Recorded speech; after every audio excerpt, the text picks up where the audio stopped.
আমাৰ চুঙি বাগিচা দাঁতিকাষৰীয়া অঞ্চলৰ বহুতকেইটা অঞ্চলৰ ইয়াত আহি ৰাতিপুৱাই আজি মহা অষ্টমী পূজা আৰম্ভ হৈছে। ইতিমধ্যে পূজা প্ৰথমতে উদ্দেশ্য আপোনাক জনালো মই গোটেই ৰাইজক মিলি পেলাই আমাৰ ইয়াতে পূজা ভাগটো ভালকে কৰা হয়।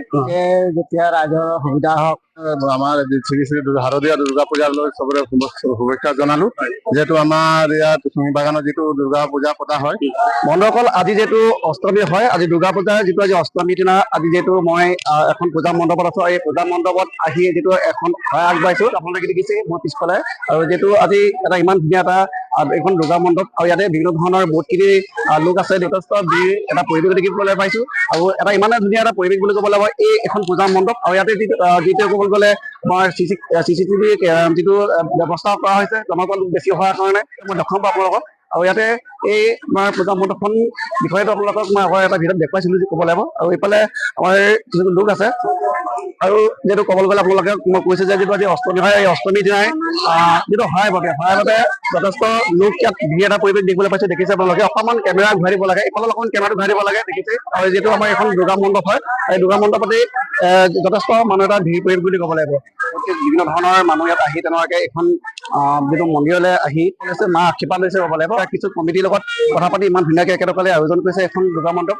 দেখিছে দুৰ্গা মণ্ডপৰ কিছু কমিটিৰ লগত মই কথা পাতিম, ইমান ধুনীয়াকে কিছু একেলগে CCTV কিছু ব্যৱস্থা কৰিছে। যথেষ্ট মানুহৰ ভিৰ হয়। আৰু মোৰ লগত আছে বকুল আছে আমাৰ এইজন যিহেতু এইখন দুৰ্গা মণ্ডপৰ কমিটি হিচাপে একেলগে দায়িত্ব আছে। আপোনাৰ দায়িত্ব হিচাপে ওচৰতে দুৰ্গা মণ্ডপ ইমান ধুনীয়াকে আপোনালোকে আয়োজন কৰিছে, যিটো CCTV ব্যৱস্থা কৰিছে আপোনালোকে জনাওকচোন। হয়, আমি চুঙি বাগিচা সমূহ ৰাইজৰ হৈ আমি এই পূজা মণ্ডপত আহি আপোনালোক দেখিছে, আপোনালোকে ৰাতিপুৱাই আমাৰ বহুত ৰাইজে আহি ইয়াত ভক্তমান ৰাইজে আহি সমাগম হৈছে। আৰু এই পূজাস্থলী এটা ইতিহাস আছে। আমাৰ চুঙি বাগিচা দাঁতিকাষৰীয়া অঞ্চলৰ বহুতকেইটা অঞ্চলৰ ইয়াত আহি ৰাতিপুৱাই আজি মহা অষ্টমী পূজা আৰম্ভ হৈছে। ইতিমধ্যে শৰাই চাকি বন্তি অন্যান্য কাম আমাৰ ইতিমধ্যে চলি আছে। গতিকে মই সকলো ৰাইজকে নিয়াৰিকে শৰাই পৰা ধৰি চাকি বন্তি দি যাতে নিজৰ মনৰ যাৰ যি মনৰ যি ভাৱ আছে সেই মনৰ ভাৱখিনি তেখেতসকলে প্ৰকাশ কৰিব আৰু সেৱা সচকা কৰি শান্তি সম্প্ৰীতি যাতে বজাই ৰাখি তেখেতসকলে পূজা পাৰ্বণ দিনকেইটা পাৰ কৰক বুলি মই সকলোকে অনুৰোধ জনাইছো। ধন্যবাদ। ভাল লাগিল। আমাৰ এজন আছিলে এজন পূজা মণ্ডপৰ যিটো এজন বিশিষ্ট আছিল ক'ব লাগিব। একেলগে আমাৰ দাদাৰ লগত কথা পাতি যথেষ্ট ভাল লাগিল।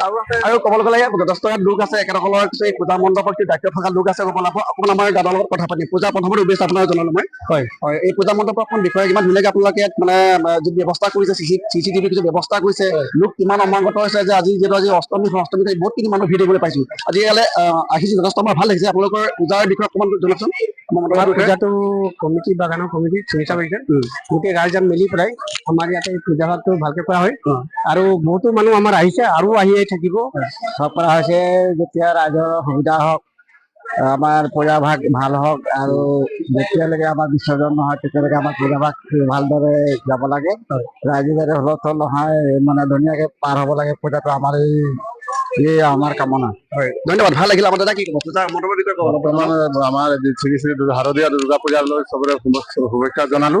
যিহেতু আমাৰ ইয়াত চুঙি বাগানত যিটো দুৰ্গা পূজা পতা হয়, ইয়াত আমাৰ যিমানখিনি চুঙি বাগান ওচৰ চুবুৰীয়া চুকে কাণে যিমান মানুহ চবে আহি ইয়াত ভিৰ হয়। আৰু আমাৰ এই যিমান চুকে কাণে আছে চুবুৰীয়া গোটেইখিনি আহি আমাৰ এই পূজা মণ্ডপত আহি চাকি বন্তি কৰি সেৱা কৰি জনায়। আৰু সকলোকে ইয়াকে ধন্যবাদ। ভাল লাগিল।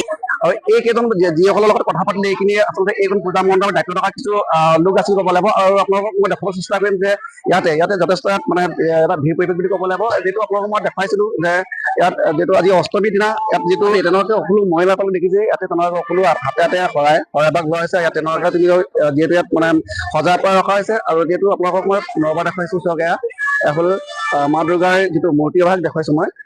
আৰু বনখন যিহেতু আপোনালোকে চালেই আপোনালোকৰ ভিতৰৰ গোটেইখিনি আপোনালোকৰ মই আপোনাক বায়ুৰ পৰিৱেশটো দেখাম দেই।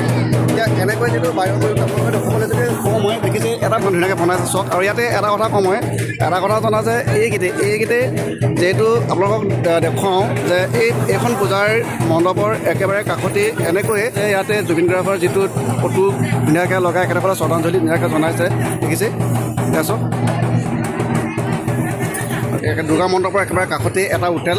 সেই হোটেলখনত বিভিন্ন ধৰণৰ মিঠাই চাহ বিভিন্ন ধৰণৰ পোৱা যায়। ইয়াত চাইছে ইয়াতো যথেষ্ট মানুহ আছে হ'ব লাগিব। ইয়াত দেখিছে এইখন হোটেলৰ এইজন আমাৰ যিটো আমাৰ জোনদা হয় আৰু এই জোনদাৰ বিষয়ে মই কথা অলপ পাতিম বাৰু। আপোনালোকে দেখিছে যে এইখন পূজা মণ্ডপৰ একেবাৰে কাষতে এই হোটেলখনত ইয়াতে হোটেলখনৰ আগফালে যিটো জুবিন গাৰ্গৰ যিটো ফটো যিটো শ্ৰদ্ধাঞ্জলি জনোৱা হৈছে ইয়াতে। আৰু এই আমাৰ জোনদাই জুবিন গাৰ্গৰ বিষয়ে একেটা কি কয় একেটা দেখিছে বিভিন্ন ধৰণৰ কাম কাজৰ লগত জড়িত আছে।